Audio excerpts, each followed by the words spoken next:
নমস্কার বন্ধুরা, আমি সাথী। আপনাদের যখনই কিছু মন পছন্দ খাবার খেতে ইচ্ছে করবে, ইউটিউবে গিয়ে লিখুন সাথী কুকিং, আর আমার চ্যানেলটি সাবস্ক্রাইব করে রাখুন, যাতে আমার রান্নাটি সবার আগে তোমাদের কাছে পৌঁছে যেতে পারে। আর আজকে আমি নিয়ে চলে এসেছি একদম জল খাবারের রেসিপি। তাহলে দেখা যাক আমার কী কী উপকরণগুলো লেগেছে।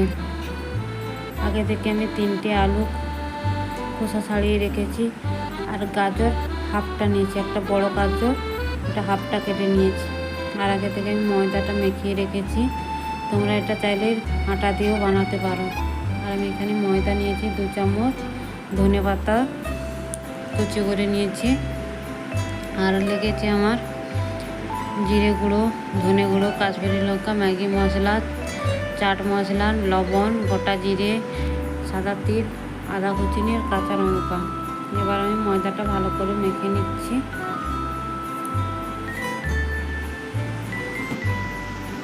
ময়দাটা মেখে আমি ময়দাটা ডো করে নেব রুটির মতো।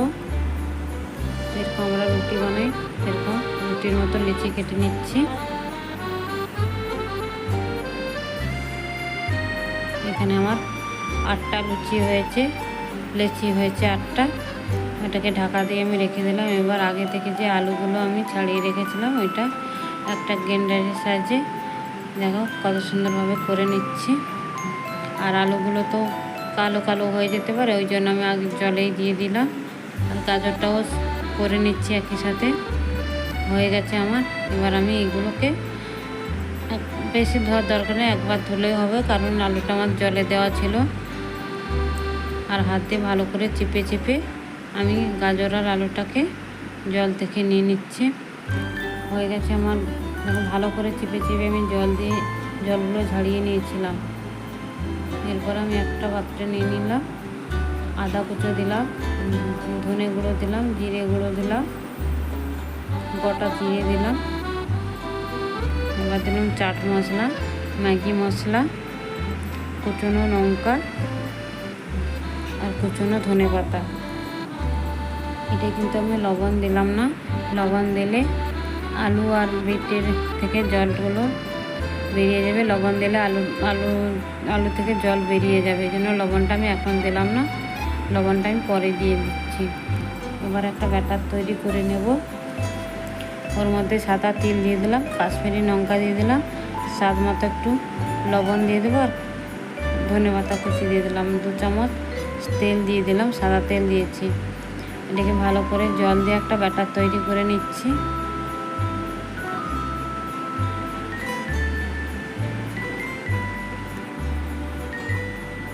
এইভাবে ব্যাটারটা তৈরি করে নেবো, একদম পাতলা নয় আর একদম মোটাও নয়, মিডিয়াম সাইজের ব্যাটারটা তৈরি করে নিয়েছি।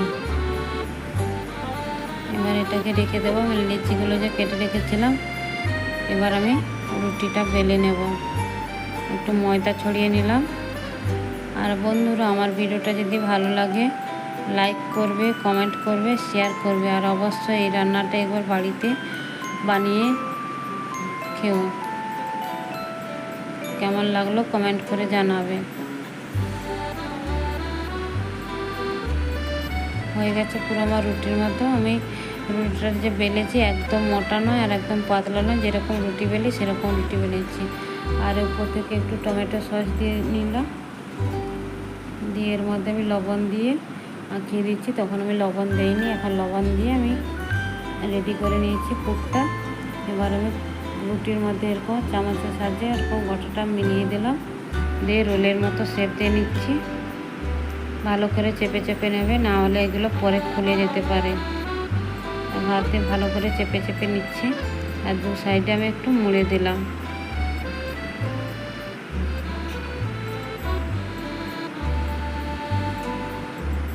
আর এটা খেতে কিন্তু বন্ধুরা খুবই সুস্বাদু। যে আমি 4টে করে নিয়েছি। আবার আমি একটা ছানা থালা নিয়ে নিয়েছি, ওর মধ্যে একটু তেল মাখিয়ে নিলাম। আগে থেকে জলটা বসিয়ে গরম করে নিচ্ছি, ওর মধ্যে আমি দিয়ে দিলাম 4টে। 10 মিনিট হতে দেব, ঢাকা দিয়ে 10 মিনিট হতে দেবো। ততক্ষণে আমি আরগুলো রেডি করে নিই। তখন আমি 10 মিনিট পরে ফিরে এলাম, কত সুন্দর হয়ে গেছে। এবার এটাকে আমি ঠান্ডা হতে দেব। আমার ঠান্ডা হয়ে গেছে। আমি একটা ছুরির সাহায্যে কেটে নিচ্ছি। দেখো এই মাঝামাঝি করে কেটে নিচ্ছি ছুরির সাহায্যে। এইভাবে কত সুন্দরভাবে সেদ্ধ হয়ে, এটা এমনিভাবেই খেতে পারো, আবার আর একটু টেস্টি করার জন্য বেটারে দিয়ে তেলে ভেজেও খেতে পারে। এটা এরকম খেলেও খুবই ভালো। এইরকম তোমার দাদাভাইয়ের জন্য আমি রেখেছিলাম, তোমার দাদাভাই এরকমই খেয়েছে। আর ছেলেদের জন্য আমি এই ব্যাটারের সাহায্যে খুব সুন্দর করে ভেজে দিয়েছিলাম। এদিকে তেল গরম করতে বসিয়ে দিয়েছিলাম। তেলটা খুব হালকা আছে, হালকা লোতে করেছি, কারণ তাহলে এটা মচমচে হয়ে যাবে, নাস্তাটা মচমচে হবে। ওই জন্য খুব হালকা আছে এর সময় ধরে ভেজে নিচ্ছি। দেখো খুব সুন্দরভাবে আমার হয়ে গেছে ভাজা। হ্যাঁ, আরেকবার তোমাদের ভেজে দেখাচ্ছি। দেখো আরেকবার ভেজে দেখাচ্ছি তোমাদের। অবশ্যই বন্ধুরা এই রান্নাটি একবার বাড়িতে বানিয়ে খেয়েও কমেন্ট করে জানাবে কেমন হয়েছে। কোন ঝামেলা ছাড়াই বানিয়ে নেওয়া যাবে এটা। এবার তোমাদের আমি সাফ করে দেখাচ্ছি। দেখো কেমন হয়েছে, এই দেখো কেমন হয়েছে। দেখো দেখতেও খুবই সুন্দর হয়েছে, সেরকম খেতেও খুব টেস্টি হয়েছে। এই দেখো খুব সুন্দর হয়েছে দেখতে। আর এইটা তোমার দাদাভাইয়ের জন্য রেখেছি। বন্ধুরা আবার দেখাবে নেক্সট একটা রেসিপি নিয়ে। ভালো থেকো, গুড নাইট।